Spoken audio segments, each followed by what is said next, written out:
좋아요와 구독하기는 사랑입니다. 네, 안녕하십니까. 2019년 11월 7일 한발 앞서 소식을 전하는 고품격 부동산 토크쇼 부동산 별별 시대에 오신 여러분을 환영합니다. 자, 지난주 우리 쉬었죠? 네, 네, 소장님 바쁘셔가지고. 제 결혼식 좀 갔다 오느라 오랜만에 결혼식 갔다 왔어요. 아, 그러셨어요? 네, 이게 네. 좀 나이 먹으니까 언제부터 이제 결혼식 소식이 없다가 네. 이제 또 다시. 우리가 일정을 맞추기가 되게 어려운데 한 네. 명이 갑자기 무슨 일이 딱 생기면 네. 아, 방송사고야, 방송사고. 어쩔 수가 없었어. 죄송합니다. 죄송합니다. 자, 어쨌든 개인적인 사정으로 방송은 한 주 쉬었지만 오늘도 알찬 소식으로 한번 진행해 보도록 하겠습니다.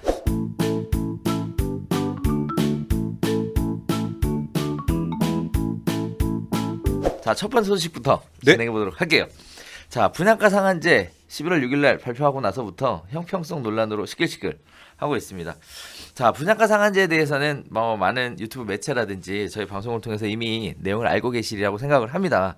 일단 분양가 상한제 지정의 요건은 뭐냐면 최근 1년간 분양가격 상승률이 높은 지역, 그간 서울집값 상승을 선도한 지역 중 일반 분양 예정 물량이 많은 지역, 고분양가 책정 움직임이 있는 사업장이 확인되는 지역을 기준으로 분양가 상한제 지역을 지정하겠다라는 내용이었는데요. 거짓말. 그 얘기 바로 할 줄 알았어. 자, 그래서 지금 논란이 되고 있는 지역들이 이렇습니다. 방이동과 목동은 둘 다 재건축을 시작도 안 한 곳이지만 방이동은 재건축 분양가 상한제 지역이 대상이 됐고 목동은 대상이 안 됐다. 방이동 하면 잘 모르시지만 올림픽 선수 기자촌 아파트가 있는 곳이 네. 방이동. 네. 시작도 안 했죠. 정밀안전재단 갖다 빠꾸 먹었잖아. 네. 목동은 뭐 여기도 마찬가지로 네. 이제 하자 하고 있지만 그렇죠. 여기는 안 됐고. 그렇죠. 올선은 됐고 네. 목동은 안 됐고. 네. 자, 그다음에 마포도 마찬가지입니다. 아현 2구역이 있는 아현동은 포함됐지만 관리처분 계획 인가를 받은 공덕 1구역은 빠졌다. 이런 거 가지고 지금 시끌시끌 하고 있는데 국토부 얘기는 그래요. 일단 얘기는 그렇습니다. 뭐 과천 목동이 빠진 이유는 해당 지역 내 추진 중인 정비사업 초기 단계로 분양이 가시화되지 않아서 시장에 미칠 영향이 제한적이라고 판단했다라는 얘기가 있었습니다. 또 어디죠? 거짓말. 과천도 남은 거 있구만 무슨. 어?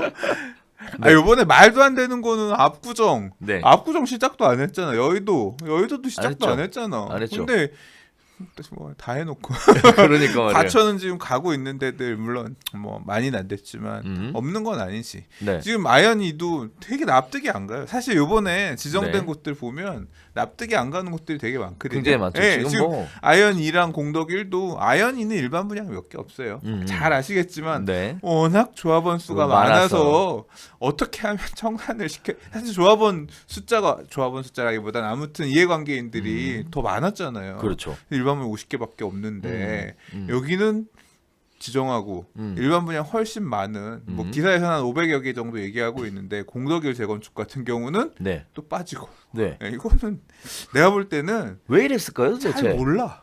지정하신 분들이 네. 차라리 서울시더라라고 했으면 서울시는 그 수량을 세니까 서울시 안에서 뭐 재건축 재개발 서울시에서는 도시재생과 이런 쪽에서 하라고 했으면 그 수량들을 딱 체크해가지고 했을 수 있는데 국토부에서 하니까 그냥 급하게 또 이 본격적으로 얘기 나온 게 7월부터잖아요. 그렇죠. 찌뻑찌뻑 해가지고 그래도 시간이 충분히 있었죠. 지금 11월이에요, 지금. 8, 9, 10, 11월인데. 아니 그때부터 어디 할지를 그렇게 디테일하게 봤을까? 뭐 이미 한다고 했는데 이미 하고 검토하고 있다고 하지 않았어요, 장관님이? 모르겠어요. 네. 근데 좀 너무 터무니없이 그러니까 마용성 같은 경우도 네. 좀 터무니없이 들어간 경우들도 있는 것 같아요. 이번에 이제 대표적으로 성수 1지구 같은 경우도 네. 성수동 1가가 지정이 됐는데 여기는 성수 전력정비구역 지구단위 계획 구역이거든요. 그래서 네. 1, 2, 3, 4지구가 한꺼번에 가고 있는데 성수동 1가만 지정하면 1구역 정도, 1지구 정도만 걸려요. 2, 3, 4는 빠지는데 사업 속도가 가장 빠른 곳은 4거든요. 그러니까 얘는 빠지고 1은 걸렸고 이게 도대체 뭘 기준으로 한 거냐? 근데 사실 성동구에는 소위 말하는 마용성의 성동구에는 막바지는 사업장들이 있어요. 예를 들자면 행당 7구역, 네. 그 옆에 행당 6구역 재개발한 서울숲 리버뷰 자이가 지금 성동구에서 최고가 막 이제 그 노크하면서 이슈가 되는 단지들 중에 하나거든요. 네네. 근데 행당 7은 빠졌어. 또 지금 이제 이주 철거하고 분양 앞두고 있는 분양하려고 하는 용답동 재개발 여기도 성동구인데 네네. 거기도 빠졌어. 네. 이런 식으로 말 그대로 원래 분양가 상한제에서 타겟팅하기로 했었던 일반 분양을 앞두고 있는 그런 애들은 빠지고 네.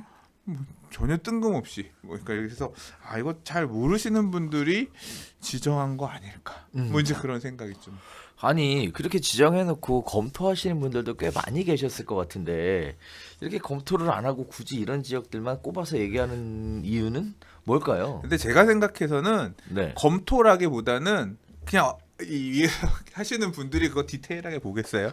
그냥 올라오면 얘네 이 밑에 직원들이 알아서 어련히 알아서 어려서 아니 잘했을까? 받겠지 해서 위에서 이제 회의에 참석하시는 분들이 판단할 때는 정무적인 그런 판단이 아니었겠어요? 네. 이거를 갈 거냐 말 거냐. 그러니까 지금 예를 들자면 압구정이나 올림픽 선수촌 아파트나 이런 데가 딱딱 걸린 이유는 뭐냐면 네. 상징적인 의미죠. 니들은 앞으로도 음. 초기 단계지만 계속 보겠다. 한남 뉴타운도 보면 되게 웃겨요. 왜요? 한남 3구역이 되게 이슈잖아요. 네. 그래서 한남 3구역이 한남동 보광동에 걸쳐 있거든요. 네. 거긴 지정했어. 근데 그 동네에서 제일 비싼 데가 어딘지 알아요? 어디예요? 한남 5구역. 네. 보광동 말고 동빙고동, 주성동 여기 있는 한남 5구역이 원래 재개발 그 한남 뉴타운이 제일 비쌌거든요. 걔는 또 빠졌어. 아, 그래서 그래요? 한남 어. 보광이 걸리니까 2, 3, 4는 다 걸리는데 네. 5는 빠지는. 네. 얘기는 뭐냐면 디테일하게 그 지역까지는 잘 모르지만 음. 상징적으로 이슈가 되는 지역들 같은 경우는 좀 선제적으로 니들은 앞으로 볼 거다. 딴 생각하지 말아라. 그래서 시장을 앞으로 우리가 분양가 관련해서 타이트하게 주도해 나가겠다. 어떤 그런 어떤 메시지를 강하게 주시고 싶었던 게 이 11.6 대책 이번에 분양가 상한제 적용 지역 선정에서 반영이 됐다고 생각이 됩니다. 근데 이제 납득이 안 가는 거는 여의도 목은 됐지만 이제 목동이 빠졌으니까 목동 분들은 왠지 기분 좋으면서 기분 나쁘네. 뭐 이제 그런 상황일 수도 있을 거고. 그리고 이제 뭐 자꾸 맞물려서 얘기가 나오는 게 과천이 빠진 건 뭐 전 청와대 정책실장 하셨던 김수현 전 정책실장이 과천 6단지 갖고 있으니까 빠진 거 아니냐, 정치적으로 뺀 거 아니냐. 뭐 흑석 9구역 같은 경우는 역성타운 빠진 거 동작구도 되게 많이 올랐는데 그렇죠. 거기는 뭐 전 청와대 대변인이신 김의겸 네. 씨가 거의 소유하고 있으니까 빠진 거 아니냐. 뭐 이제 이런 어떻게 보면 비아냥이죠. 그렇죠. 예, 의혹 제기고. 음. 근데 과천은 6단지는 이미 분양 끝났기 때문에 지금 지정해도 상관없어요. 그렇죠. 예, 그래서 그건 상관없고 흑석 9구역은 사실 이게 앞으로 분양을 이제 관리처분 인가가 났기 때문에 내년에 이주하고 철거하고 하면 분양을 앞두고 있는 상황이기 때문에 분양가 상한제 적용 이슈가 분명히 있는 지역입니다. 네. 흑석 3구역, 9구역 사업 막바지에 있는 곳들이기 때문에 해당이 되거든요. 근데 뭐 김현민 장관께서 나중에 다시 얘기하시기도 했지만 이번에 지정할 땐 잘 몰라서 안 했을 수도 있지만 이제 아마 뭐 몇 달 저는 그렇게 표현하거든요. 누가 그러더라고요. 축하드립니다. 이번에 흑석동 빠졌던데. 네네. 이제 몇 달의 즐거움도 아니에요. 어차피 못 피하는 어차피 지정될 거니까. 거니까요. 어차피 지정될 거니까 몇 달의 즐거움도 아니에요. 놀리지 마세요. 네, 그랬지 뭐. 자, 그래도 문재인 정부 들어서 부동산 정책을 발표할 때마다 가장 많이 언급되는 단어 중에 하나가 핀셋이었거든요. 사실 이번 때 분양가 상한제 지역을 지정하는 것도 2007년도에 분양가 상한제 지정할 때하고 좀 다르게 2007년도는 서울시 이렇게 지정을 해버렸지만 이번에는 구도 아니고. 근데 뭐 이거 동별로 색칠해 놓은 거 지도 보셨어요? 네, 봤어요. 보면 다 칠해져 있어. 강남, 서초, 송파, 강동은 일부죠. 강동은 일부인데 왜냐하면 거의 다 했으니까. 네네. 강동은 고덕상일이 다 분양이 할 만한 데들이 다 끝났기 끝났죠. 때문에 네. 없으니까 없는 거고 네. 둔촌 다 걸려 있고 길동 같은 경우는 이번에 길동에 신동아 분양 지금 막바지에 있는 데들이 있거든요. 이제 그것 때문에 길동이 뜬금없이 걸려서 길동이 이제 좀 왜 우리는 걸렸냐 이제 이런 얘기하는 경우도 계신데 강남구 같은 경우는 밑에 양재우면 쪽 빼고 서초 1, 2, 3, 4동에서 엄청 넓거든요. 방배동도 엄청 넓잖아요. 그렇죠. 네, 그래서 서초 방배 반포하니까 서초 방배 반포 잠원하니까 다 걸려. 빨간색이지? 다 걸려. 그래서 밑에 그린벨트 끼고 있는 우면 양재 일부 정도 아파트들도 얼마 없는 그 지역밖에 없고 강남구도 실제로 다 걸렸죠. 뭐. 그래서 그러니까요. 뭐 실질적으로 뭐 핀셋이라고 하지만 구 단위로 그냥 다 걸었다. 네. 지금 송파구도 엄청 많아요. 보시면 송파구도 동은 되게 많죠. 그게 이제 가락동이라든가 송파동이라든가 이런 지역들. 그러니까 거기도 실질적으로 왜 걸었는지 모르겠다 이런 얘기 하거든요. 네. 가락동 왜 걸었어? 헬리오시티 입주했는데 송파동 왜 걸었어? 그 지역들이 보면 이제 80년대 지어져 있는 중층 아파트 재건축들이 있거든요. 그러니까 거기 싹 걸게끔 하려고 선제적으로 건 거고, 그리고 즉 마천동 걸었잖아요. 네. 거여 마천 뉴타운에 거여 2-1, 2-2 구역은 분양이 끝나서 상관이 없지만 마천동 재개발 구역들이 많이 남았어요. 네. 마천동 4구역 같은 경우 속도가 되게 지금 빠른 상황이고, 그다음에 얼마 전에 이제 작년 2017년에 마천 3구역이 구역 지정 받았고 지금 마천 1구역도 구역 지정 받으려고 하고 있거든요. 그래서 마천 안에서 얘네들이 재개발 구역들 하나가 다 규모들이 커요. 그래서 이제 이런 물량들이 있으니까 여기도 사실은 어떻게 보면 선제적으로 그냥 걸어놓고 뭐 허그랑 분양 상관없이 아예 그냥 분양가 싸게 낼 생각하세요. 저는 사실 좀 천천히 봐가면서 이렇게 할까도 생각했는데 그게 아니라 대놓고 그냥 니들은 분양가 싸게 낼 생각해라. 그런 식으로 아예 그냥 딱 칼날을 목 턱밑까지 미리 내놓고 네네. 싸게 내놓을 생각해. 딱 그 정도로 해놓은 것 같아요. 자, 그러면 결국 이 얘기를 종합해 보면요, 분양가 상한제 지정을 지정하겠다라고 처음에 만들어 놓은 세 가지 원칙이라는 건 거의 뭐 유명무실한 거고, 결국 심지어는 앞으로 예상되는 곳까지 풍선 효과를 대비해서 자금이 튀어서 옮겨갈 불똥을 튈 지역들까지 미리미리 전부 다 지정해버렸다. 뭐 이렇게 봐도 과언이 아닐 것 같고. 11대책의 보도자료를 믿은 내가 잘못이야. 자, 그러면 믿지 말았어야 되는데. 그러면 이번에 해제 지역은 또 어때요? 제대로 다 해제가 된 건가요? 지금 사실 이게 가자 분위기야. 이게 네. 지금 부산 쪽 같은 경우 특히나 좀 그런 것 같고. 자, 근래 이제 투자 흐름들, 투자자들, 선발대들 이런 사람들의 흐름을 보면 철저하게 비규제 지역들로 움직였거든요. 네. 그러니까 규제 지역에 있는 사람들은 사실 실수요가 많고 갈아타기 수요가 많았다라고 하면 뭔가 투자해서 먹어본 사람들이 추가적으로 더 부동산 투자를 통해서 이득을 취하고 싶다 이런 사람들은 현재 규제가 없는 지역들을 주로 봤어요. 네. 일단 조정 대상 지역 들어가면 LTV 규제가 들어가니까 대출이 대출이 생각보다 안 안 나온단 말이에요. 그리고 팔 때도 다주택이기 때문에 양도세 중과가 2주택이면 10%, 3주택이면 20% 세율이 추가로 붙기 때문에 네. 매력이 없으니까 안 봤어요. 빠진 지역으로 봤거든요. 그러니까 충분히 볼 수 있었음에도 불구하고 건너뛰었단 말이에요. 그러니까 유동성 장세, 막 돈이 지금 돈이 풀려서 움직이는 장세에서 투자자들이 대출 활용해서 저금리 활용해서 어디 갈까라고 보는 시점에서 여기는 애초에 생각해볼 지역도 아니었던 거죠. 근데 그 지역이 풀렸잖아요. 그럼 여기에 남은 보석이 없나? 그러니까 그걸 피해서 수원을 가거나 인천을 가거나 뭐 이런 식으로 그렇죠. 생각했던 사람들이 여기도 볼까? 그리고 또 뭐가 풀렸냐면 조정 대상 지역이 풀리면 분양권 전매 제한이 풀려요. 그러니까 앞으로 이제 이 지역에 그래서 요번에 발표한 내용에 보면 택지지구는 여전히 불안 요소가 있기 때문에 잠궈 놓는다고 했는데 네. 뉴타운들 있잖아요. 네네. 그래서 지금 뭐 고양 능곡 뉴타운 이런 데들 분양하려고 지금 줄 기다리고 있었거든요. 근데 여기 만약에 이제 분양 나오면 전매 제한 풀리는 거예요. 그 옆에 이제 고양 덕은지구 분양 물량도 있는데 걔네는 전매 제한이 있지만 능곡 뉴타운은 전매 제한이 없어요.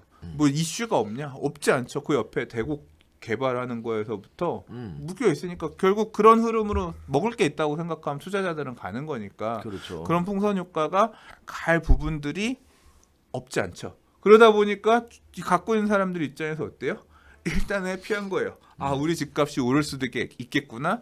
이런 풍선 효과가 밀려서 나도 좀 혜택을 볼 수 있지 않을까라는 기대감이 있으니까 웃고 있는 상황인 거죠. 여기만 그래요? 지금 부산 쪽은 이제 어떻게 될지 모르겠어요. 서울 사람들더러 부산 가서 투자라고 하면 부산은 지금 크게 4개의 구가 인기가 있습니다. 해수남동이라고 불리는 해수동남, 해수동남. 그래서 이제 해운대구, 수영구, 동래구, 해수동, 그다음에 남구까지. 근데 남구는 청약주정 대상 지역이 해제가 됐어요. 남구, 진구 이런 데들은 해제가 됐고 해수동만 남아 있었거든요. 네. 근데 요번에 이제 부산에서도 우리 동네 우리 구가 집값이 안 좋으니 해제해달라 요청이 있었는데 찌라시가 돌았어요. 찌라시가 카톡방이라든가 이런 데 돌았는데 뭐냐면 해운대구가 이렇게 길쭉하게 위아래로 이렇게 생각보다 중간에 산이 있고 있거든요. 위쪽에 반여동 이런 데는 좀 못 사는 지역이고 밑에 바닷가 이쪽에 해운대 아파트 이런 데 비싼 동네인데 위쪽은 풀릴 거고 밑에는 잡아둘 거다 이런 식이었어요. 근데 어디가 비싸고 사람들이 사고 싶어 하냐?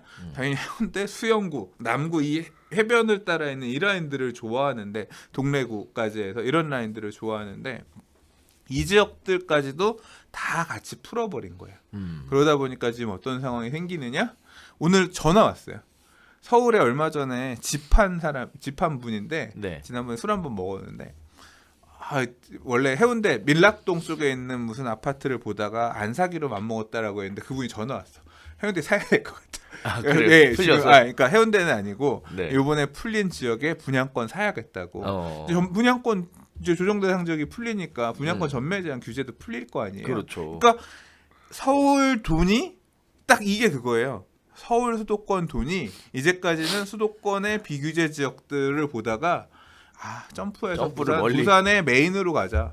부산에 뭐 사상구, 네. 뭐 어디 이런 데 갈 생각은 없는데 부산의 제일 메인의 유망한 아파트 이런 것들은 대장주. 해볼 만하다. 거기는 가서 나중에 살 수도 있어. 뭐 이런 마음으로 사람들이 실수요까지는 아니지만 뭐 옮겨서 가는 거죠. 사실 저는 부산 투자하고 싶은 생각도 있는데 네네. 왜냐하면 노년에 가서 부산 네네. 가서 살면 좋을 것 같아. 그럼 네. 그건 반쯤 실수요도 있는 거잖아요.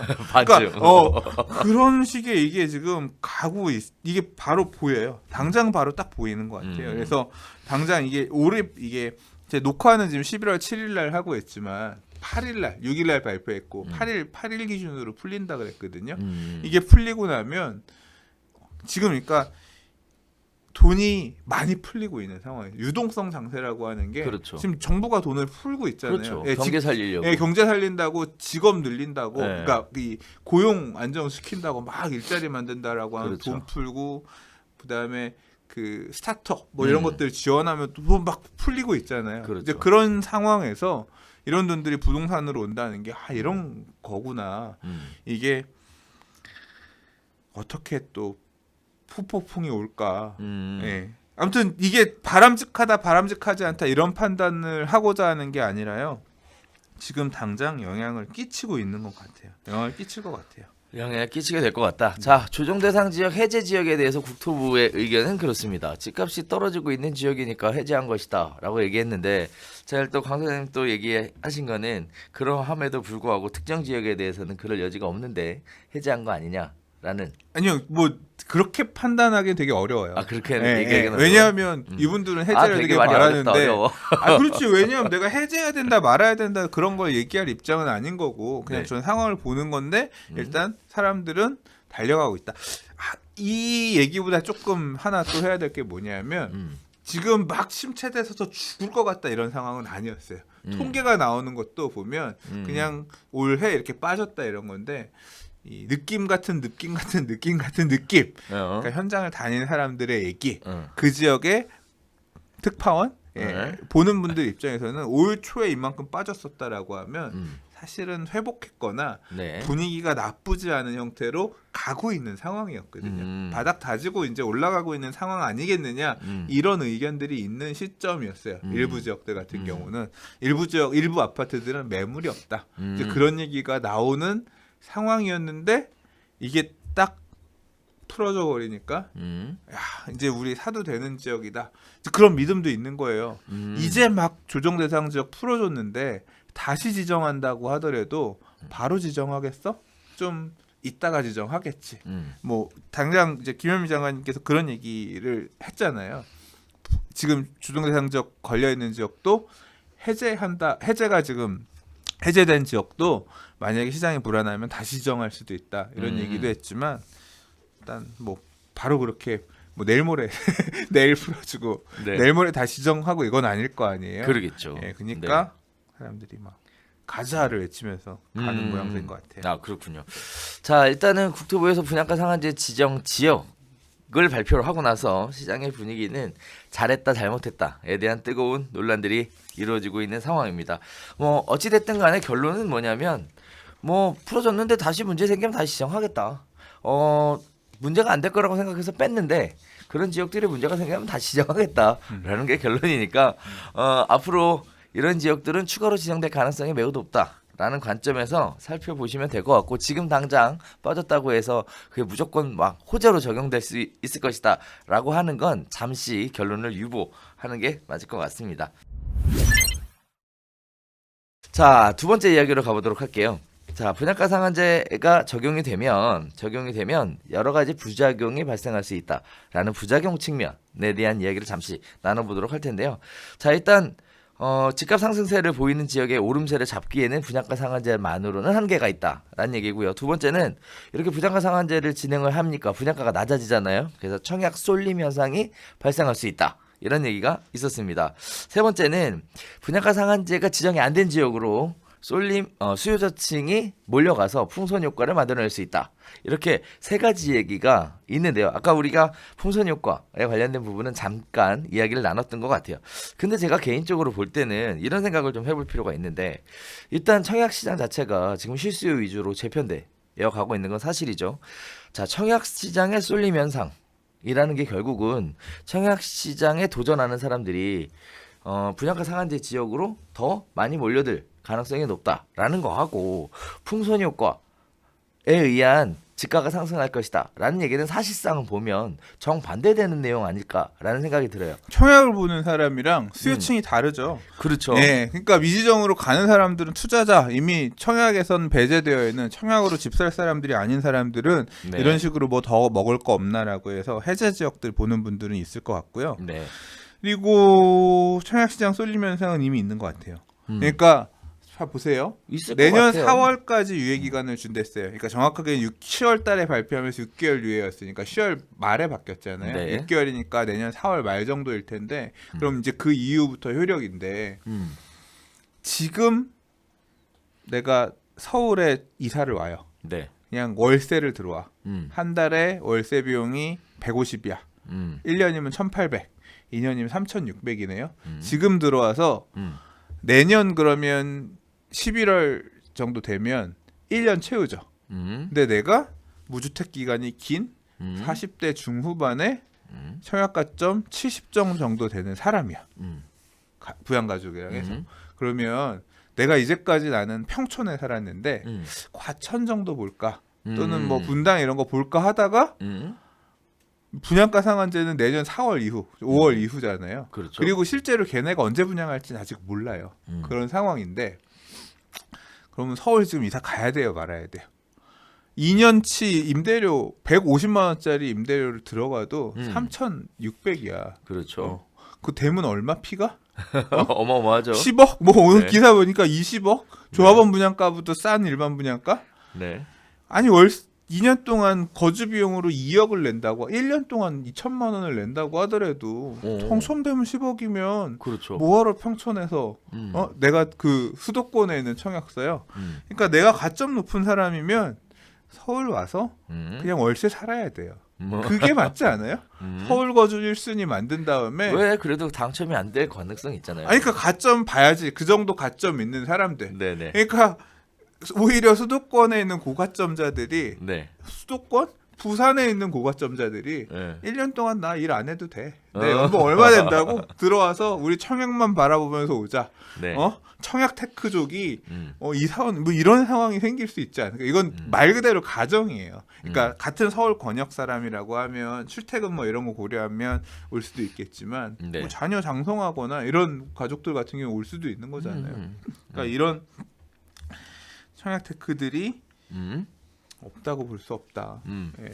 대학 다니는 자녀들 두고 있는 뭐 가정들이라고 하면 충분히 하지 않을까? 그렇게 움직이면 어떻게 될까요? 자, 그래서 이제 그 얘기가 나오게 되면 결국 이제 관심사는 그거예요. 분양가 상한제가 지정된 지역에 신규 아파트 가격을 찔러 눌러요. 근데 사실 지정된 지역이 좋은 지역들이었잖아요. 그러면 지금 이제 많은 분들이 관심 가지는 게 분양가 상한제 지정된 지역이 오히려 더 올라갈 것이다. 아니면 풍선 효과로 인해 인근 지역이 더 올라갈 것이다. 대한 얘기들을 하고 있거든요. 그거는 이거 그 얘기는 좀 논의가 말이 안 돼. 아니 말이 안 된다기보다는 뭐 논의는 할 수 있지. 네. 자, 근데 생각을 해보세요. 자, 네. 개포자이가 개포 사단지, 개포 사단지가 프레지던스 자이라는 이름을 분양할 건데 3,300세대 좀 넘어요. 3,400세대 좀 안 돼요. 일반 분양이 몇 개인지 아세요?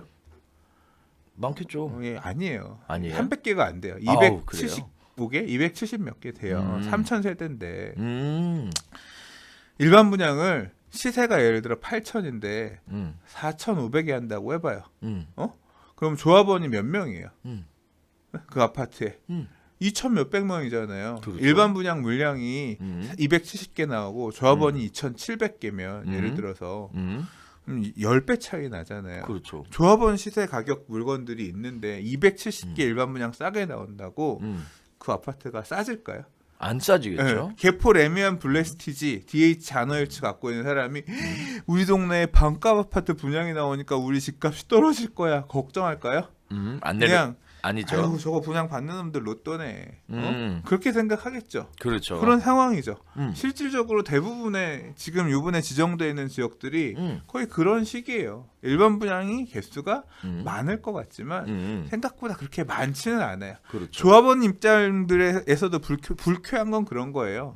그거를 좀 더 비싸게 분양하면 내가 내야 될 추가 부담금이 뭐 1억 정도, 2억 정도 덜 낼 수 있는데 그거를 분양가를 그렇게 낮추면서 내 추가 부담금이 그만큼 더 느네. 이런 게 마음에 들지 않았던 건데 지금 뭐 가격이 지금 이 얘기 이슈 있고 나서 몇 억이 올라 버렸잖아요. 그렇죠. 사실 그분들도 이미 너무 이거 당할 거다 얘기는 미리 이제 너무 얘기를 들었고 예상됐던 게 나온 거야. 근데 그거 기다리는 동안 올 가을에 몇 억이 올라 버렸으니까 되게 기분 나빴는데 추가 부담금 더 내야 되니까 되게 기분 나빴는데 네. 가격이 또 이만큼 올라 있으니까 아이씨 모르겠다. 뭐 이런 네네. 수준인 거예요. 네. 거의 지금 그런 상황이야. 네. 그러니까 그렇게 불쾌하지도 않아 어떻게 보면. 네.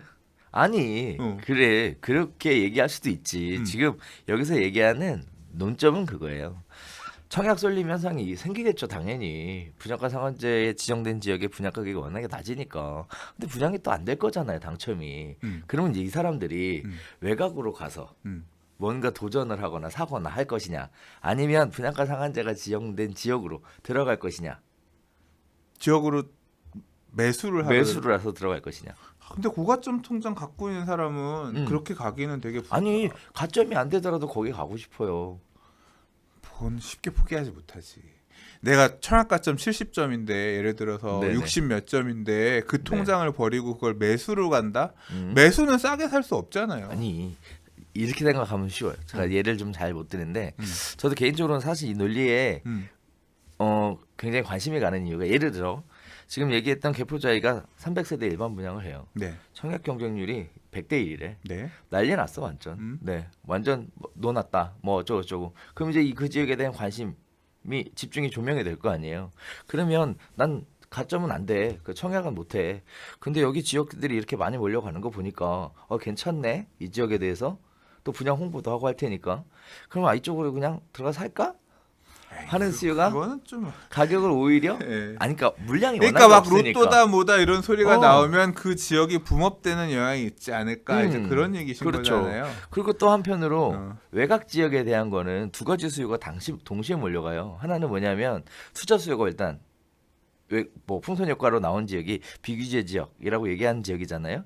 그러면 분양가 상한제 지역이 지정되지 않은 지역.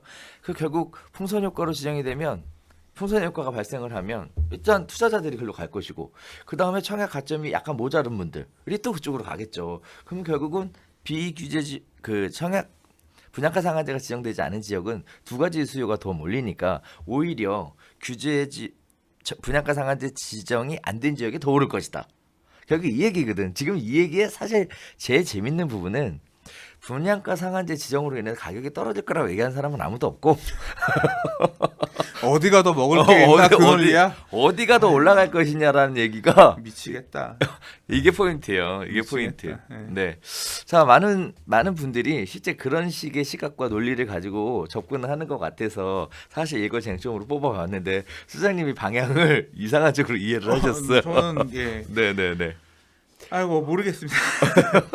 근데 좀 문제는 있는 것 같아요. 문제는 이게 엄청 강력한 규제책이고 그렇죠. 그런 건데 그 규제의 부작용이나 또는 그 규제 발언 이후에 너무 많은 반응들이 이미 나와버려가지고 사람들이 규제라고 인식을 안 해요. 그냥 의뢰 예상했던 거. 난 진짜 사람들이 막 히히덕거리고 있어요. 아, 그래요? 우리 동네는 1티어, 빠졌어? 1티어야. 아니 빠졌어가 아니야. 네. 우리 동네는 네. 1티어지요. 이- 네 개의 규제가 다 있어. 아. 우리는 투기 지역, 투기과열지구, 분양가 상한제 적용 지역, 조정 대상 지역 다 걸렸어. 네. 근데 분양가 상한제 적용 지역이 네. 별로 불쾌할 게 없어. 왜? 나는 분양할 아파트가 아니야. 어. 여기는 그렇게 되게 싸게 분양하라고 정부가 나서서 할 정도로 음. 분양가를 신경 쓰는 지역이다. 음. 나는 내가 할 건 아니고 옆에 그 조합원들은 좀 싫겠지. 나는 상관없어. 뭐 이런 식으로 사람들이 당사자들은 좀 열받는데 음. 그 사람들은 소수고 음. 이제 뭐 그러면서 사람들이 커뮤니티에 글들을 쓰고 네. 이게 규제인데 규제가 아닌 것 같은 네. 좀 뭔가 문제가 있는 것 같은 이게 약발이 안 먹히면 자, 더 강한 약을 그래서 우리 지난번에 또 얘기했었죠.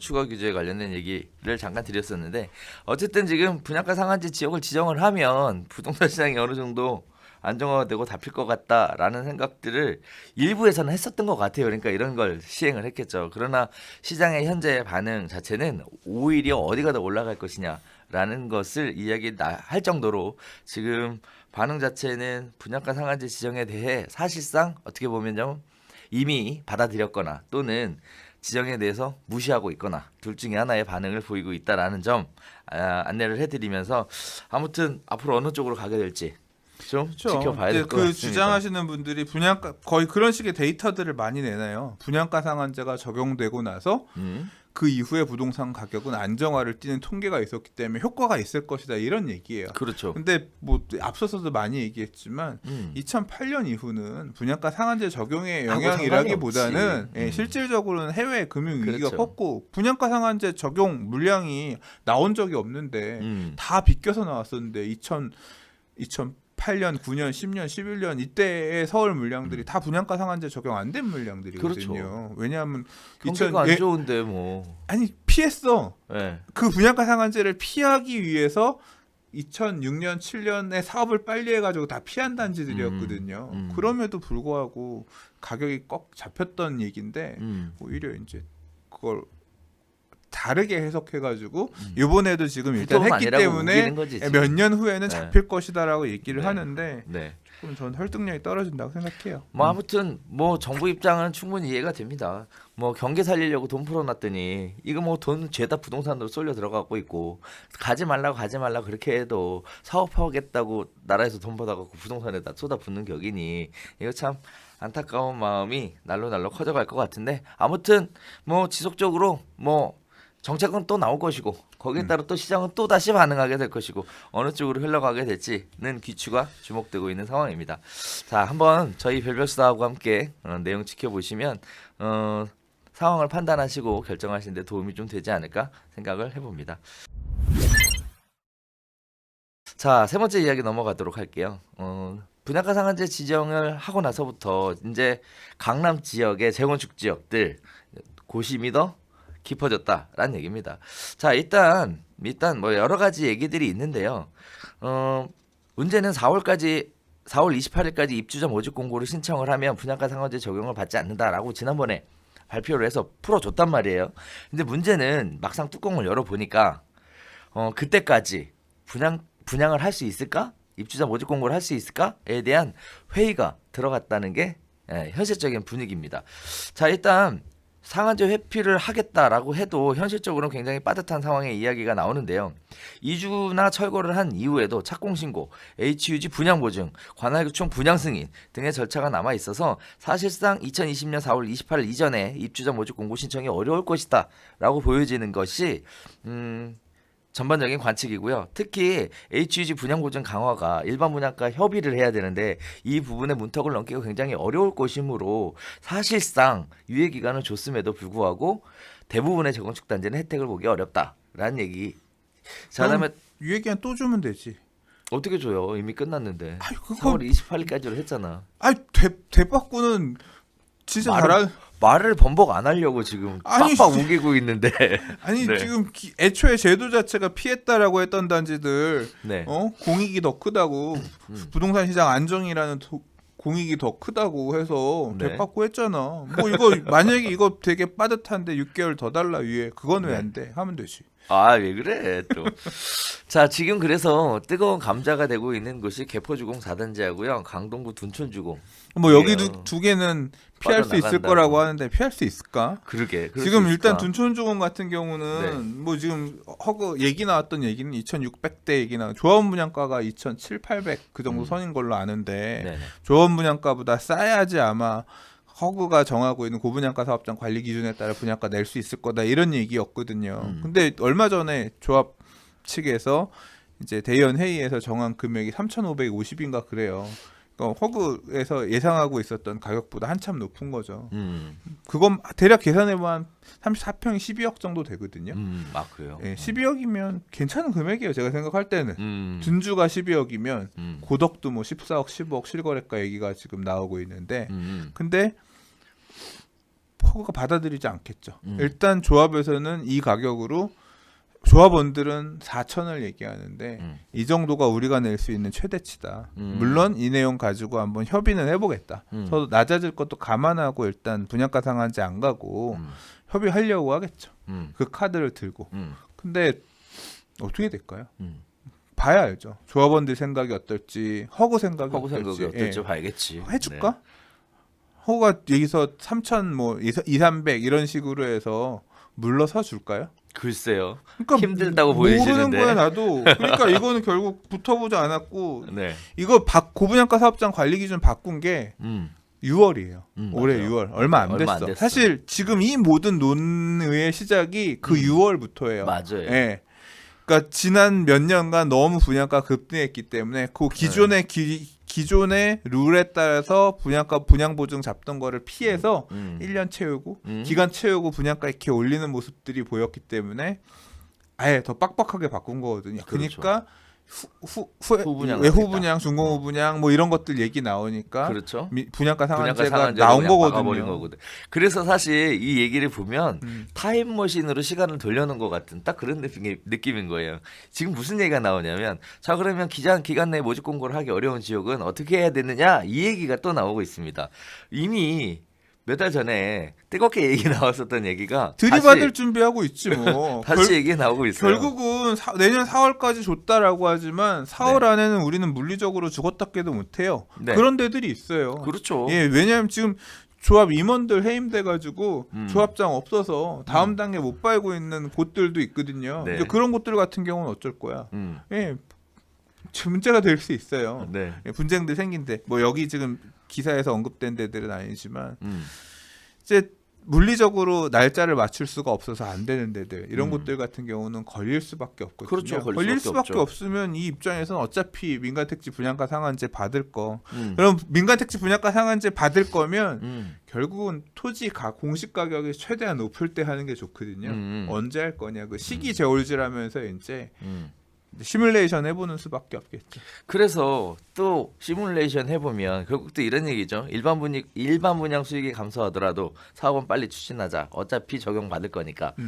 그다음에 또 하나는 후분양으로 가자.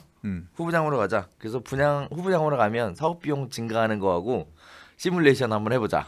그러니까 어떤 기준에 따라서 시뮬레이션된 자료인지 모르겠지만 네. 일부 이제까지 기사에서 보도된 내용에 따르면 준공 후 분양이 가는 게 사업비를 내면서 후분양으로 가는 게 사업비를 내면서 가더라도 차라리 더 수익이 나는 것 같더라. 더 이득인 것 같더라. 이런 판단이 섰다라고 뭐 이렇게 발표한 조합도 있다라는 기사도 있었고요. 네네. 그리고 뭐 이제 이번에 10만부 3차 경남 같은 경우도 봐야겠지만 들이받았죠.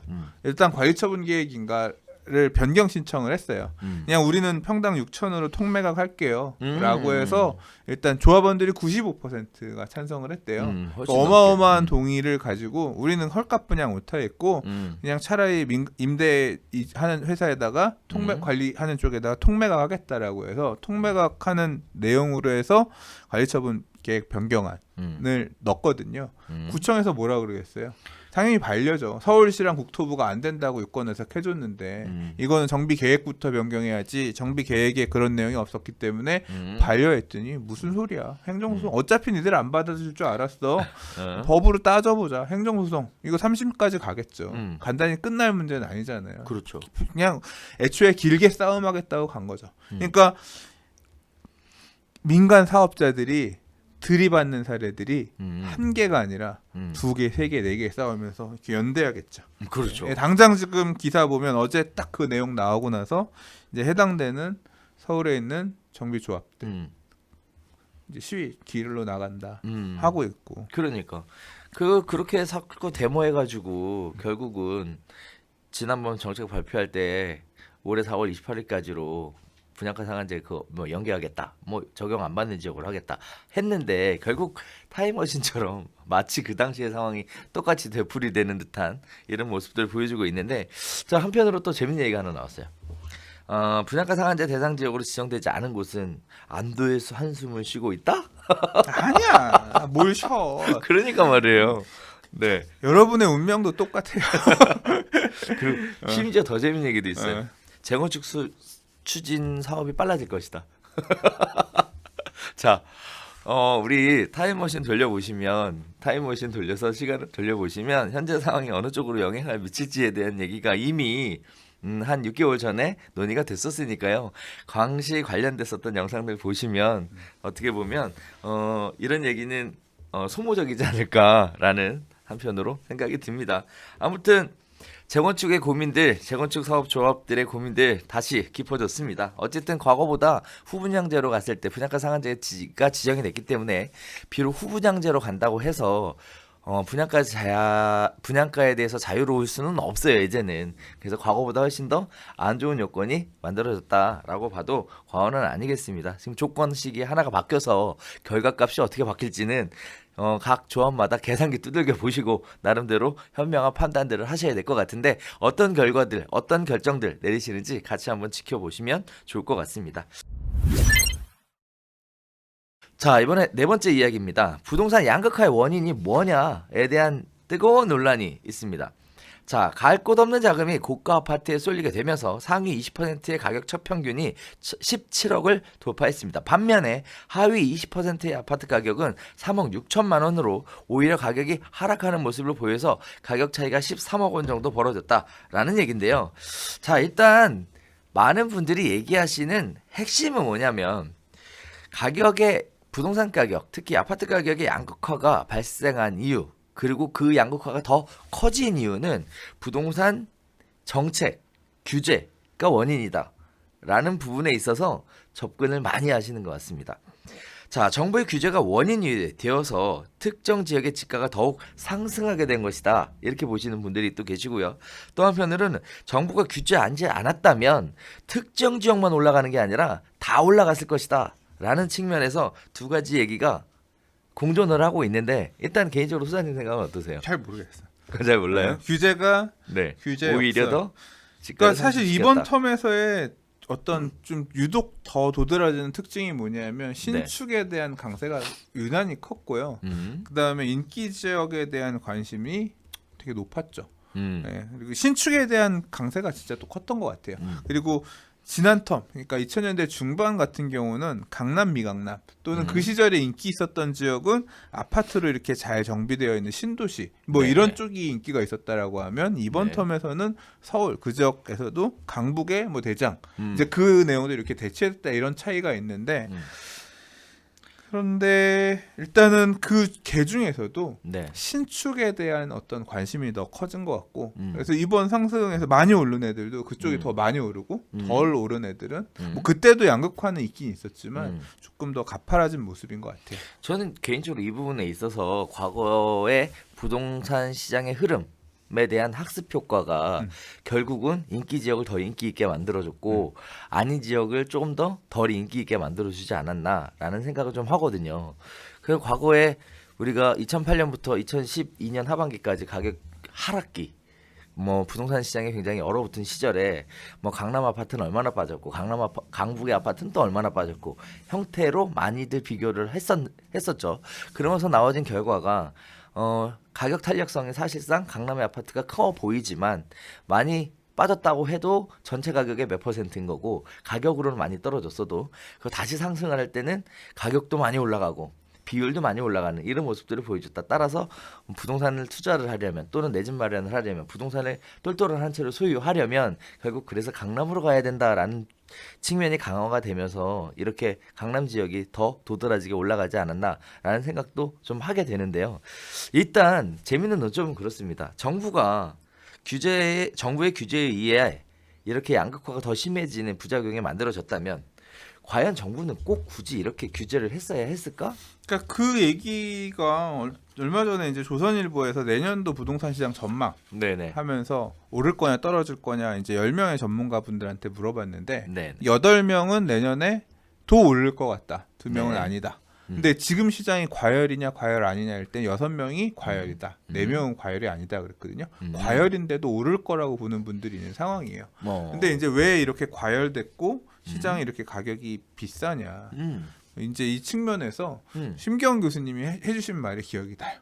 차라리 정부가 아무것도 안 했으면 이 정도까지는 아니었을 것 같다. 그러니까 어떤 규제가 작동하면서 이제 부작용을 낳은 부분들이 이렇게 가격이 급등되는 원인이다. 많이들 얘기하는 거 있잖아요. 양도소득세 중과, 임대사업자 매물 등록이 인기 지역의 매물들을 급감하게끔 하면서 재고주택 시장으로 매물이 못 나오게끔 하고 시장에 수요는 있는데 그거를 꺾을 수 있을 만한 충분한 공급은 못 만들어주면서 매물이 급감하는 상황이 생기고 여전히 유동성 자금들이 돌아다니고 돈이 돌아다니고 있는 상황이다 보니까 지금 이 내용에도 핵심은 사실 어떻게 보면 고소득자들이 계속 늘어나는 부분도 있죠. 소득의 양극화도 있는 거잖아요. 그러니까 이런 소득의 높은 소득이 있는 사람들이 에이 그냥 비싸더라도 해서 사버려. 야 이렇게 오르는 거 이제까지 못 잡았던 거 짜증난다. 그냥 이 가격 주고 사고 있자. 뭐 이제 요번에 점 찍고 가자, 집 찍고 가자 이런 수요들이 몇 개 안 되는 매물들을 거래해주면서 가격이 급등하는 상황이 되고 있다라고 하고 있잖아요. 그러니까 그런 해석이 저는 맞다고 생각해요. 그러니까 모르죠. 모른다는 얘기는 뭐냐면 안 봤으니까 규제가 없는 시장을 안 봤기 때문에.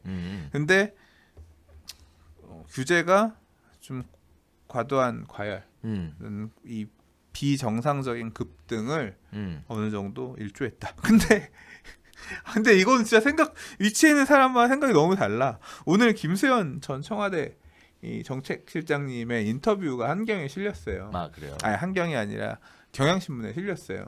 그 기사 되게 잘 봤는데 공공 임대주택 확보에 대한 어떤 필요성 할 만큼 했고 열심히 했다 이런 부분에 대해서 더 사회가 뭐 봐야 되고 뭐 이제 그런 어떤 정책적인 부분들 지금 뭐 영구 임대 아파트가 용적률 180% 젖어 있는데 이거 헐고 재건축하면 더 많은 사람들을 수용하면서 이제 그런 측면의 얘기들의 사실 얘기예요. 근데 그 내용의 끝에 보면 어떤 얘기가 있냐면 전 세계적으로 부동산 가격이 다 폭등했는데 유동성 장세에서 우리나라는 상대적으로 덜 올랐다. 우리가 잘해서 뭐 이 정도까지로 막았다라는 식으로 이해를 하고 있는 것처럼 얘기를 하시는 부분이 대목이 있어요. 그래서 이건 아닌데 이런 식으로 이해를 하고 있구나. 그러니까 정부가 이 정도 대책을 썼기 때문에 지난 3년간 불같은 상승장에서 부동산 가격이 이 정도인 거다. 잘 막은 거다. 뭐 이런 식의 평가들을 하고 있는 거 아닌가 싶어요. 그래서 난 깜짝 놀랐죠. 그렇게 생각들 하고 있는 건가? 실제 그런 건가? 전 아닌 것 같은데. 일단 뭐 저는 개인적으로 이런 생각이 좀 있어요. 부동산 가격이 뭐 핀셋 규제로 해서 뭐 가격이 뭐 더 올라가고 이런 얘기를 논하기 이전에 이미 소득 수준에 있어서의 양극화가 극심하게 발생하는 상황이라 그거에 대한 영향으로 부동산 시장도 같이 움직였다. 이렇게 보는 게 오히려 더 합리적인 해석이 아닐까. 그러니까 오히려 뭐 규제를 해서 올랐다, 뭐 부동산 가격만 올랐다라고 하기 이전에 경제적인 상황 자체가 고소득층은 오히려 더 많은 고소득을 올리는 형태의 계층이 만들어졌고 저소득층은 더 살기 어려워진 이런 계층들이 만들어짐으로 인해서 이게 부동산 가격으로 연장 됐을 뿐이지 부동산 가격 자체가 고소득층을 만들고 저소득층을 만든 건 아니었다. 또 네. 이런 얘기도 있어요. 뭐요? 2008년에 과자 600원 지금 2,000원. 네. 그러니까 돈 가치가 그만큼 없어졌다? 바뀌었다. 돈 가치가 돈을 그만큼 통화량 돈 많이 찍어내고 그렇겠죠. 돈이 많이 풀려 있기 때문에 물가도 그만큼 물건 올랐다. 가격 가치도 바뀌었는데 집값도 그렇기 때문에 돈의 가치가 하락한 만큼 집의 가격이 부풀려졌다. 이게 뭐 너무 과열은 아니다. 그러니까 뭐 지금 시장이 과열이다 아니다를 보는 것도 전문가마다 의견이 다른 게 그런 측면도 반영이 된 거겠죠. 그러니까요. 자, 그래서 단순하게 규제만을 가지고 부동산 가격이 어떻게 움직였다라고 얘기하기는 어려운 것 같고요. 부동산 시장에 영향을 주는 다양한 요소들이 복합적으로 작용을 해서 이런 식의 결과를 만들어냈다라고 보시는 게 오히려 더 합리적인 판단이 아닐까라고 조심스럽게 말씀드려보도록 하겠습니다. 네, 5번째 이야기 진행해 보도록 하겠습니다. 신축 공개, 청약도 아니고 신축 공개, 이것도 무슨 말이냐라는 얘기가 있는데요. 아니 신축 공개래. 공개 매각. 죄송합니다. 네. 신축 공개 매각. 이건 도대체 무슨 소리냐? 이런 얘기가 지금 나오고 있습니다. 청약 통장 없이도 주택을 매수할 수 있는 정비사업 공개 매각에 수요자들의 관심이 올라가면서 엄청난 낙찰가를 형성을 하고 있다라는 얘기인데요. 일단 서울 봉천동, 신길동 등에 들어서는 신축 공개 매각 물량이 분양가보다 2배 높은 가격에 낙찰됐다라는 소식입니다. 자, 일단은 궁금하실 부분들이 신축 공개 매각이 뭐냐 이 얘기일 것 같은데 네. 발음 또 셀까봐. 네. 신축 공개. 신축 공개 매각 이게 뭘까요?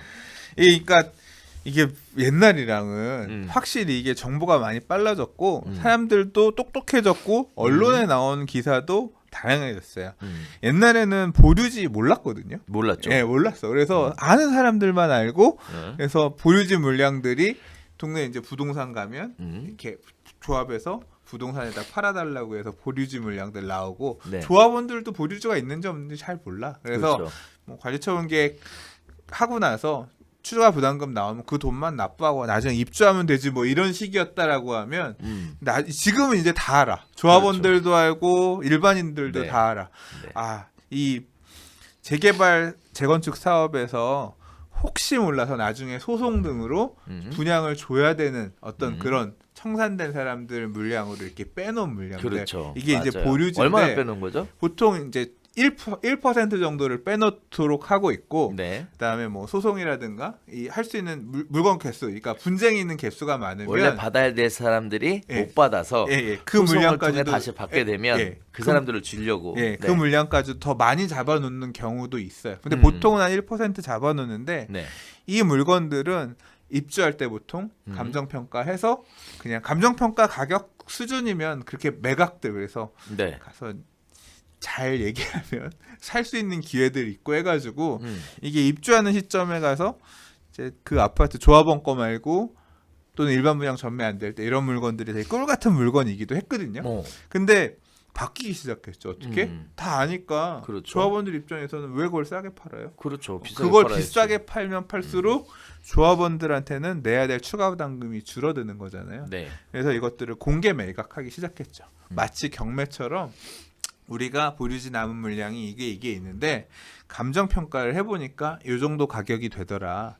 요걸 최저 입찰가로 해서 높게 분양가를 그러니까 매입하실 금액을 매수가를 써내시는 분한테 우리가 줄게요. 또 고가 낙찰제 형태로 해서 이 보류지를 파는 형태가 요새 일반화됐어요. 그래서 이제 사람들이 금액을 써내는데 지금 그 가격 그러니까 입주할 때 다 돼서 집 보고 이제 써내는 거죠. 가서 써내는 금액이 얼마냐면 이 아파트가 최초 분양할 때 분양가보다 거의 2배 수준에 가까운 단지 나오는 거예요. 그러니까 최초 분양가도 사실은 주변 시세보다 싸게 싸죠. 냈는데 네. 이제 그러니까 최초 분양도 당첨만 되면 피가 붙는다 이런 생각이 있는데 이제 입주할 때 가니까 거기에 더 시세가 근래 이 분양하고 나서 이후에 발생한 프리미엄까지 시세가 붙어서 저도 깜짝 놀랐어요. 신길 센트럴자의 낙찰가가 분양가가 한 6억 2,300에서 6억 9,800, 한 7억 정도 했는데 13억 5천. 전 신길동 13억 5천에 써냈다는 것도 되게 놀라워. 근데 아마 그래요? 물건이 되게 좋은 보류질이 되게 좋은 걸 빼놨었나 봐요.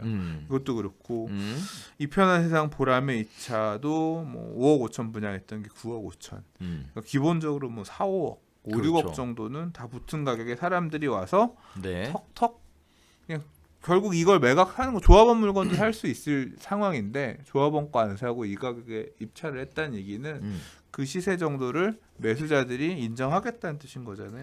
그렇죠. 놀랐습니다. 자, 일단 보류주를 가지고 있다가 처분을 하는데 이게 팔겠다고 내놨더니 사람들이 이제 최저 가격을 정해주고 내놓으니까 나는 얼마에 사겠습니다. 나는 얼마에 사겠습니다. 했고 결국 제일 금액을 많이 써가신 분들이 받아갔는데 결국 그게 분양가 대비해서는 거의 6, 7억 비싸게 받아간 것이다. 그래서 분양가 대비 2배 이상 비싸게 받아갔다라는 얘기가 나오고 있는데요. 일단 선생님 잠깐 얘기해 주셨다시피 과거에는 사실 뭐 수의계약 방식으로 해서 특정인에게 지급하기도 했었고요. 또는 저가 매각으로 해서 뭐 특정인에게 역시 뭐 어떻게 저렴한 형태로 해서 매각하는 형태가 있었는데 정보가 이제 다 공개가 되면서 그런 형태가 진행이 되지 않고요. 공개적으로 매각하는 형태를 밟아왔어요. 그냥 오히려 가격을 올릴 것이다라고 하기에는 어려운 게 어찌됐든 시세하고 비교해서 적정한 가격이라 판단되니까 시세에 준하게 사람들이 들어가지 않았을까라는 생각은 듭니다. 자, 이렇게 되면 이런 생각들 하실 수도 있을 것 같아요. 어떻게 찾을 수 있을까요? 이렇게 보류지 공개 매각하는 것들은. 근데 이건 동네 부동산에 물어보는 게 제일 좋아요. 그러니까 그래요? 입주 몇 달 남겨놓고 네. 혹시 보류지 매각한다는 소식이 있으면 알려주세요. 얘기해서 음. 부동산 얘기. 뭐 공고를 하거나. 그러니까 이게 원래 공고를 하도록 돼 있어요. 네. 그래서 그러니까 무조건 매각할 때는 공고하고 하는데 네.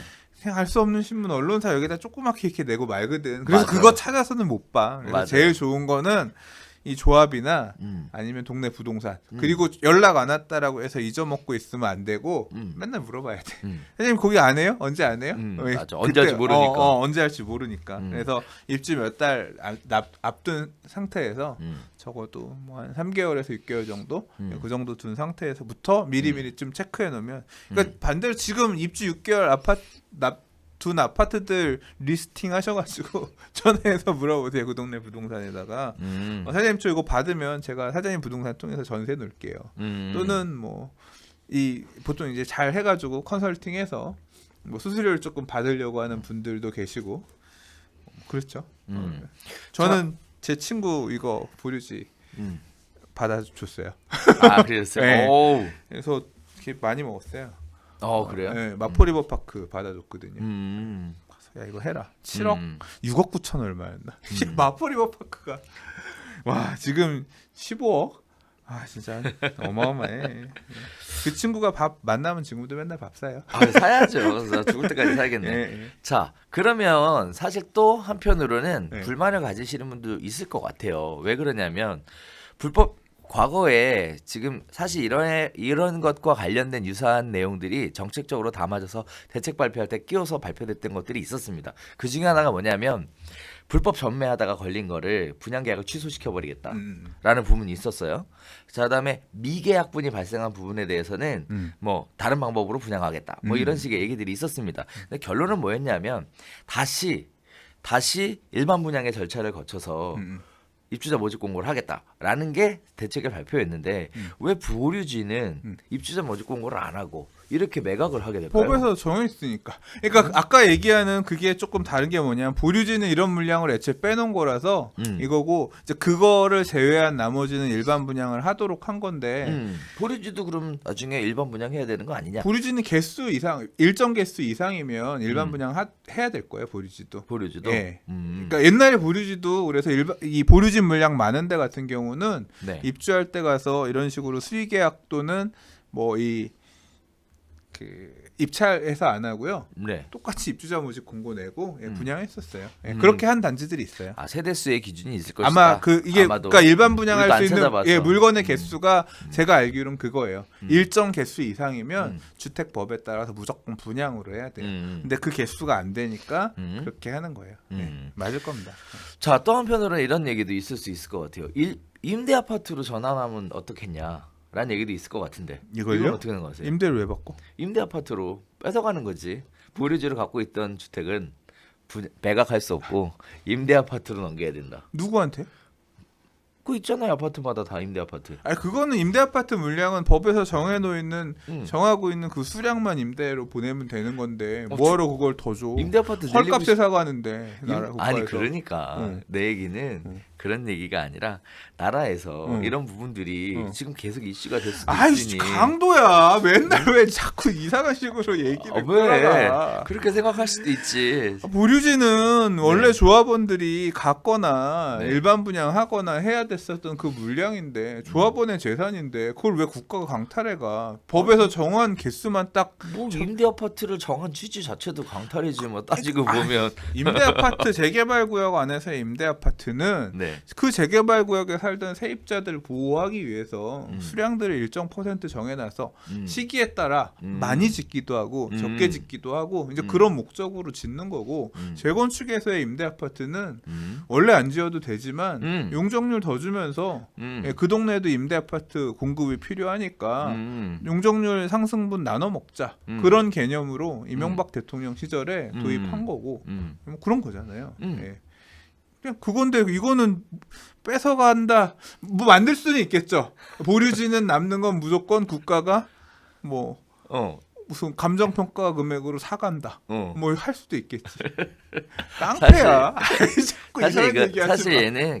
사실 얘는 네. 현실적으로 뭐 네. 그렇게 얘기할 수도 있겠는데요. 네. 제가 개인적으로 볼 때는 이거 임대 아파트로 가져간다 그러면 이거 안 넘기고 조합이 청산을 안 할 것 같아요. 청산 절차를 아예 들어가지 않을 아니 것 같아서 의무가 붙어 있으면 현실적으로 예.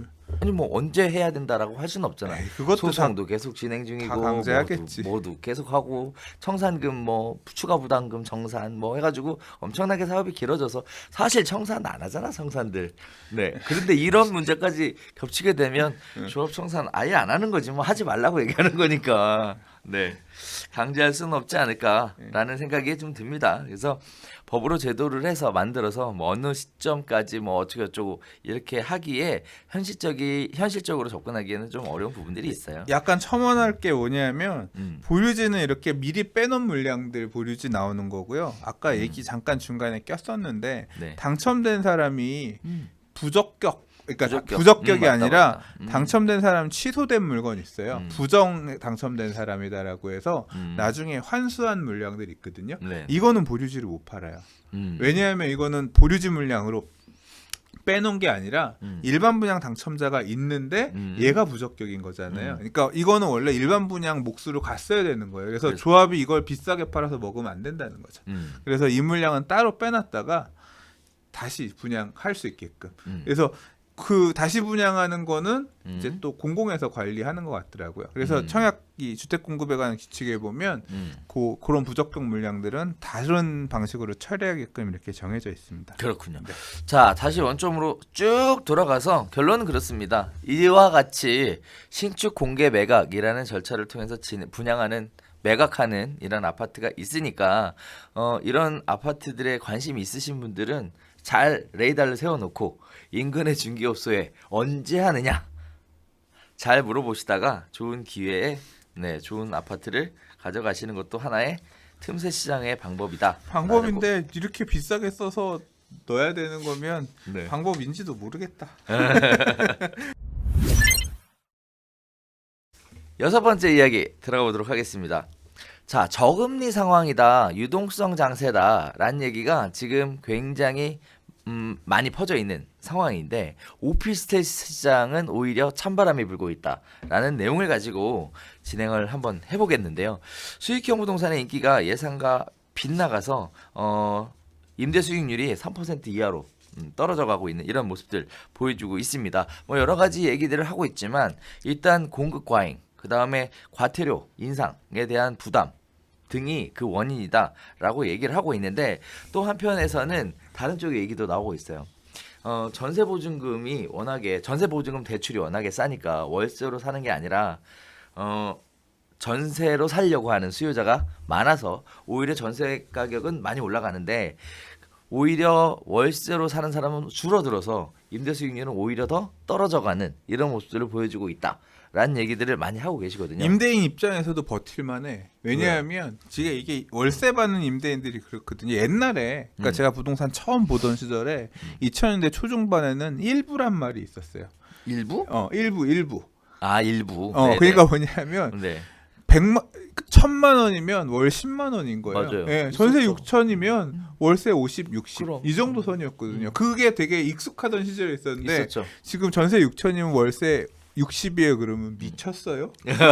지금 이 도둑놈. 그렇죠. 그 일부란 말을 상상도 할 수 없죠. 그러니까 월 전세 보증금의 월세 전환율이 지금은 엄청 낮아졌죠. 네. 낮아진 이유가 낮아졌어요. 뭘까요? 저금리예요. 금리가 저금리. 낮아졌으니까. 그렇죠. 그러니까 이게 저금리 시대에는 수익률이 낮아져도 버틸 만한 거예요. 임대인도. 왜냐하면 옛날에는 되게 높은 금리 이자를 썼어야 되는데 금리가 낮아지니까 대출에 대한 이자도 많이 낮아지거든요. 낮아졌죠. 그러니까 월세가 좀 낮아져도 음. 그냥 대출 이자 내고도 남는 수준이 그렇게까지 차이가 안 나니까 버티는 거죠.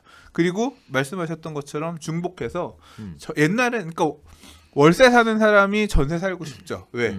매달 내는 월세보다 전세 보증금에 대한 이자가 싸니까 전세자금 대출도 나오고 하고 싶은데 이제 그렇게 옛날에는 전세자금 대출이라는 개념이 없으니까 쓸 수 없었다라고 하면 지금은 그거를 쓸 수 있는 세입자들이 많이 늘었으니까 기왕이면 전세 살게요. 약간 모아놓은 돈 있으면 보태가지고 전세 들어가고 이렇게 해버리니까 수요층도 월세 수요보다 전세 수요가 더 늘어나는 부분도 있으니까 그런 거고 특히 이제 지금 뭐 기사에서 언급된 지역들 같은 경우는 지난 몇 년간 신축 오피스텔 공급이 굉장히 많았던 지역이다 보니까 그 물량들이 쭉 있고 지금도 입주할 때들이 있을 거예요. 물량들이 있는 상황에서 수요는 쫓아가지 못하다 보니까 그러니까 뭐 수요자 우위 시장이 된 거죠. 네. 자, 여기서 얘기했던 공급 과잉의 문제가 특정 지역이기 때문에 영향을 미쳤다라고도 사실 볼 수 있는데요. 전체적으로 다 근데 그렇게 높진 않아. 네. 저금리가 왜냐하면 금리가 꺾이고 지금 빠지고 있잖아요. 그렇죠. 네. 근데 아셔야 될 것 중에 또 하나가 뭐냐면은 지금 월세를 구하려고 하는 세입자 자체가 지금 씨를 말렸어요. 그래서 지금 뭐 그동안 주인이 거주하면서 월세 수익을 받아서 생활비로 쓰셨던 분들이시잖아요. 근데 이분들이 세입자들을 못 구해가지고 아주 난립니다. 그리고 월세도 쭉쭉쭉쭉 빠지고 있는 그런 상황이에요. 뭐 공급이 많았다 뭐했다 이런 문제하고 넘어서서 지금 그 역세권 청년 전세자금 대출 이거 관련해서 지금 소형 원룸 뭐 1.5룸 뭐 이런 것들 있잖아요. 이런 것들은 전부 다 전세로 들어가려고 해서 전세금은 엄청나게 올라가고 있고 월세는 아예 사람을 찾을 수가 없고 워낙에 전세 쓰니까. 올라가면 갭 투자하면 되겠네. 그래서 지금 오피스텔이 네. 전세 가격하고 네. 매매 가격이 붙어 있는 진짜 거의 차이가 없어요. 네. 자, 그래서 이제 얘기야. 그래 이거 봐 전세도 버블이 생긴다니까. 음. 전세도 대출이 들어가면서 버블이 생기는 거야. 이 전세 대출로 인한 법을 누가 만들었죠? 이명박. 그러니까 왜 자꾸 이상한 데 탓하냐고. 어?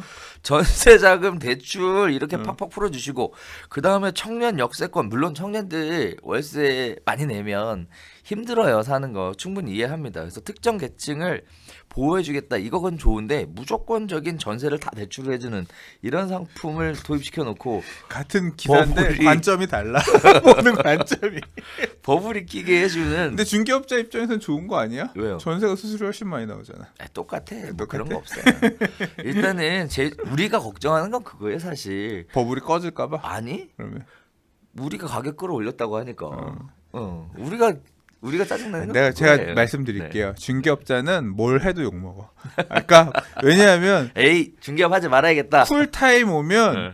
깔 사람이 중개업자밖에 없어. 저놈들은 분명히 악덕하고 음흉하고 나쁜 놈일 거고 뭔가 사기를 쳐먹어 그런 식으로 사람들이 생각해.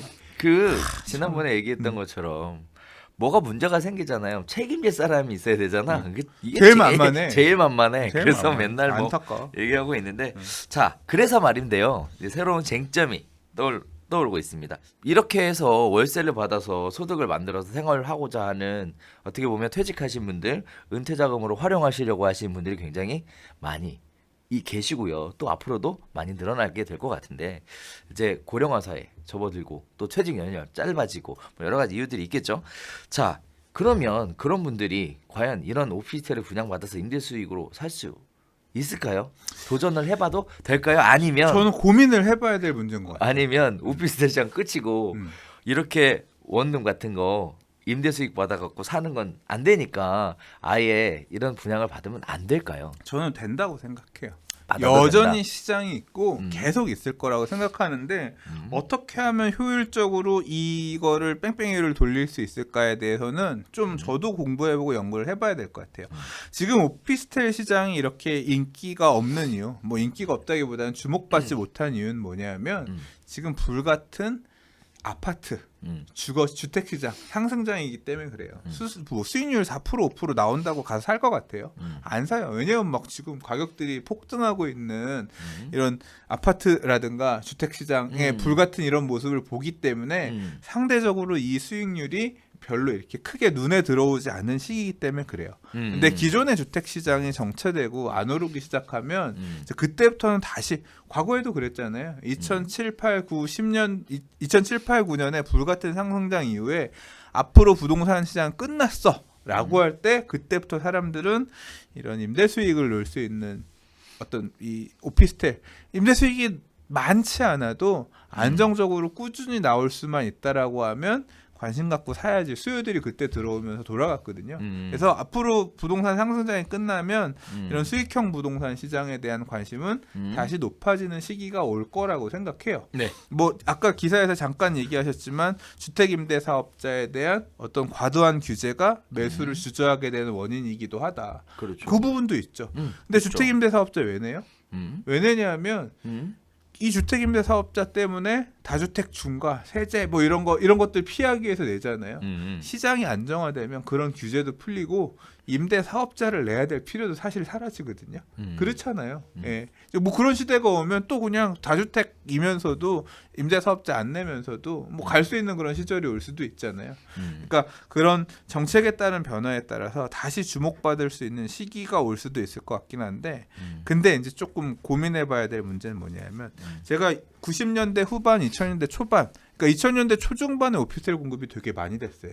그게 보면 그때 공급이 많이 된 것도 부동산 시장 끝났다. 그러니까 IMF 이후에 수익형 이런 분위기 될 때 사실 오피스텔 그때도 생각해보면 또 공급이 되게 많이 된 거예요. 그 물량들이 2000년대 초중반에 불같은 상승장 때 오피스텔은 하나도 안 오르고 아파트는 오르고 그러면서 되게 소외받은 것 같았지만 맞아요. 지나와서 보면 그 오피스텔들도 분양가의 몇 배 된 데들이 있어요. 뭐 몇 배까지는 아니지만 두 배 많이 이상 올른- 된 곳들도 많이 있고 올른 적이 있어요. 그러니까 네. 놓고 그걸 그 당시에 분양받은 분 따져보면 억울하지. 내가 이 돈 갖고 아파트를 샀으면 지금 얼마가 됐을 텐데 그러면 당장 그걸 보면 9천만 원에 분양받아서 1억 2천만 원에 분양받아서 그 당시에 월 60만 원 월세 50만 원. 받고? 지금도 한 70, 75밖에 안 돼. 음. 그러니까 지금 10몇 년 월세 받았는데 가격은 뭐 2억 5, 6천, 6, 7천. 뭐 내가 분양받던 금액에서 2배. 뭐 이렇게 된 물건들도 있고 하거든요. 그런 측면에서 보면 또 그냥 앞으로도 그런 시장이 어느 정도 생기지 않을까. 저금리일수록 이런 수익형 부동산에 대한 관심은 이어질 수 있을 거라고 생각해요. 근데 이게 운영의 묘라든가 이게 오피스텔이 낡으면 황금성이 떨어져요. 맞아요. 안 사. 그리고 관리가 너무 머리가 아프고 그러면서 적절하게 갈아타기를 어떻게 하면 효율적으로 이 수익형 부동산 오피스텔을 갈아타기 하면 할 수 있을까? 이런 부분에 대한 연구는 좀 필요할 것 같아요. 그러니까 오피스텔은 언제 사고 언제 팔고 내가 이 정비하고 이런 거 안 할 거면 어떻게 갈아탈까? 어떻게 움직여야 그리고 되는지? 또 어디를 사야 될까? 왜냐면 오피스텔은 새 거라고 무조건 좋은 게 아니라 입지의 가치가 진짜 그대로 드러나는 게 약간만 골목 들어가고 안 좋은 오피스텔은 임대 안 들어가고 공제생 이런 부분이 있거든요. 그래서 이제 그런 부분까지 맞물려서 오피스텔 투자의 공식 뭐 이런 것들 그러니까 타이밍, 사는 타이밍, 파는 타이밍 이런 부분에 대한 연구도 좀 필요하지 않을까 생각이 돼요. 자, 일단 저도 개인적으로 이런 생각이 좀 드는데요. 오피스텔 투자에 대해서 수익형 부동산이니까 임대 수익이 목적이죠. 근데 임대 수익이라고 얘기하는 건 사실 뭐 상가 같은 걸 투자하는 방법도 있고 또는 주택 형태로 이용하는 것들을 투자해서 임대 수익을 발생시키는 이렇게 크게 두 가지 방식으로 생각해 볼 수 있겠는데 일단 여기서 얘기 나오는 것처럼 임대주택 등록을 해서 월세를 인상할 수 있는 폭이 5%로 제한되어 있다. 다음에 임대주택으로 등록해놓고 팔면 과태료가 부담이 된다. 그다음에 보유세에 대한 부분, 그리고 관리 비용에 대한 부분, 뭐 옵션 같은 거 고장나면 수리해줘야 되고, 이런 부분들을 다 고려해 보면 과연 리스크 대비 적정한 수익이 3%대가 적정하냐라는 부분은 생각해봐야 되겠지만, 크게 두 가지 부분의 변수는 좀 생각을 해봐야 될 것 같아요. 현재부터 금리가 더 낮아지게 되면 오피스텔 투자는 메리트가 있을 것 같고요. 이게 어디야 소리가 나오지. 그렇죠. 네. 반면에 세입자의 질은 더 떨어질 것 같아요. 그래서 과거처럼 소득 수준이 좋은 사람들은 신용이 좋으니까 전세자금 대출을 받아서 살게 되는 가능성이 올라갈 거고, 그렇다면 월세를 사는 사람들의 경우에는 특별히 입지가 좋은 오피스텔이 아닌 경우에 전세자금 대출을 받을 수 있을 만큼의 신용 등급이 되지 않으니까 어쩔 수 없이 월세를 사게 될 거고, 거기에 따라서 연체에 대한 부담, 명도에 대한 부담, 이런 부담들이 또 다른 리스크로 다가오지 않을까라는 생각이 그런 들어서. 부분도 충분히 고려될 수 있는 부분이에요. 맞아요. 그래서 아니 전세자금 대출 다 나오는데 너는 왜 월세 사냐? 그렇죠. 뭐 이러면 그 월세는 뭔가 문제 있는 사람. 네네. 그 세입자랑 응대하고 이런 것도 되게 스트레스잖아요. 그거 굉장히 저는 스트레스 사실 받을 것 앞으로 같아요. 임대업 많을 임차 이런 오피스텔 보유하거나 이럴 생각은 없거든요. 그러니까 세입자를 응대하는 게 너무 스트레스라는 거를 저는 알아버려서 지금 네. 이제 월세 받고 있는 재개발 구역 안에 주택이 있지만 네네. 이제 그거 마무리하면 그 다음부터는 그거는 그거는 아니에요. 지금 이미 질러 놓은 거고 네네. 그리고 2주 이제 철거하면 엎어질 거 아니에요. 이제 그 다음부터는 저는 안 하려고요. 이게 음. 맞는 사람이 있고 안 맞는 사람이 있는 것 같은데 음. 나는 안 맞는 사람이야. 저도 안 맞아요. 네. 자, 오피스텔에 대한 이야기들을 이렇게 쭉 이야기를 나눠봤습니다. 뭐 어쨌든 오피스텔 임대료가 수익률이 내려가고 있고, 수익형 부동산으로서의 오피스텔의 인기도 떨어지고 있는 게 현재 추세인 거는 맞습니다. 여러 가지 조건들이 맞물려서 이런 결과들이 나오게 되는데요. 앞으로는 어떻게 될 것이냐에 대한 긍정적인 측면과 부정적인 측면을 동시에 두고 봤을 때 결국은 리스크는 올라간다, 이렇게 봐도 과언이 아닐 것 같습니다. 자, 오피스텔 투자가 결국 임대사업으로 통한 나한테 또 다른 어떤 생활비를 마련해주는 이런 사업으로 접근을 하려면 소장님 얘기하셨던 대로 적어도 임차인을 직접 관리할 수 있는 정도의 공부는 좀 스스로 하셔야 자기의 재산을 좀 지킬 수 있지 않을까? 누군가 또 통하면 수수료가 엄청 비싸잖아요, 그죠? 그래서 그러기까지 준비하신다면 생각해 보셔도 될 것 같고요. 수익률보다 네. 입지 잘 보시고 공실 리스크를, 그러니까 입지가 좋은 지역에 이런 지역들 같은 경우는 확실히 임차인의 질도 좋고, 그렇죠. 예, 그럴 그러니까 수 있죠. 수익률 높다 이거 쫓아가기보다는 음, 그런 부분들 공실을 가급적 안 없애고 네. 그랬으면 맞는 것 같아요. 네. 제가 느낀 점은 네. 그래요. 자, 수익형 부동산으로서의 오피스텔에 대한 이야기 지금까지 나눠봤는데, 각자의 여건에 따라서 현명한 선택들이 필요하실 것 같고요. 이런 부분들에 안내해 주실 때도 이런 부분들의 장점과 단점이 공존하고 있다라는 부분도 같이 생각해 보시면서 안내해 주시면 훨씬 더 좋을 것 같습니다. 자, 저희가 준비한 소식은 여기까지인데요. 저희 별별수다가 좋으셨다면 좋아요와 구독하기, 네, 꼭 좀 부탁드리겠고요. 저희 방송 꼬박꼬박 챙겨봐 주시면 다양한 상식이라든지 어떤 정보라든지 이런 것들도 꼼꼼하게 챙겨가실 수 있지 않을까 기대해 보면서 저희는 여기서 인사드리겠고, 다음 주에 새로운 소식 가지고 다시 찾아뵙도록 하겠습니다. 감사합니다.